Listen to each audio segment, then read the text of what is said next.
সালেহা আপনি লিখেছেন গর্ভাবস্থায় চেয়ারে বসে নামাজ আদায় করা যাবে কিনা। আল্লাহ সূরা বাকারার 286 নম্বর আয়াতে বলেছেন, লা ইউকাল্লিফুল্লাহু নাফসান ইল্লা উসআহা, মানুষকে আল্লাহ তাআলা তার সাধ্যের বাইরে কোনো কিছু চাপিয়ে দেন না। ইমরান ইবনে হুসাইন রাদিয়াল্লাহু তাআলা থেকে একটা হাদিস বর্ণিত হয়েছে সহিহ বুখারীতে।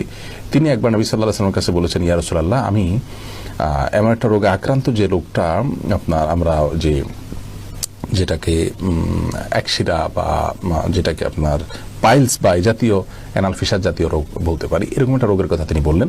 তখন নবী করিম সাল্লাল্লাহু আলাইহি ওয়াসাল্লাম তাকে বললেন, তিনি বললেন যে অবস্থা আমার সালাত পড়তে কষ্ট হয়। তখন তিনি বলেছেন, তুমি দাঁড়িয়ে সালাত আদায় করো যদি পারো, আর যদি না পারো তাহলে বসে পড়বে, আর না হলে তুমি কাত হয়ে বা শুয়ে পড়বে।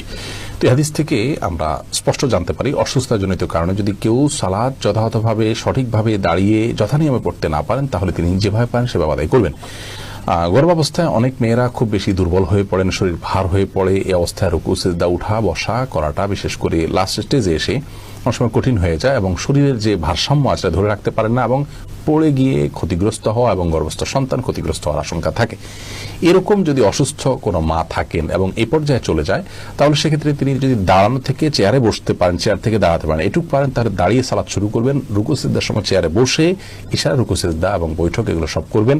আবার পরবর্তী রাকাতের জন্য তিনি দাঁড়িয়ে যাবেন, যদি এটা তিনি করতে পারেন। আর যদি এটুকু কাজও তার জন্য রিস্কি হয় বা কষ্টকর হয় বা দুঃসাধ্য হয়, তাহলে সেক্ষেত্রে তিনি চেয়ারে বসেই সালাতের শুরু থেকে শেষ পর্যন্ত সালাত আদায় করতে পারবেন।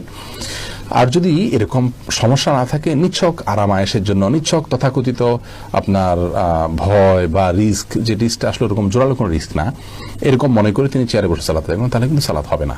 তার অবস্থাটা কতটা আপনার নিরুপায়ের অবস্থা সেটা আগে বের করতে হবে। যদি তিনি সত্যি নিরুপায় হন এবং রিস্কটা প্রবল থাকে উঠা বসা করে সালাত যথাযথভাবে করতে গেলে, তাহলে সেক্ষেত্রে অবশ্যই তার জন্য বসে সালাত আদায় করার সুযোগ আছে।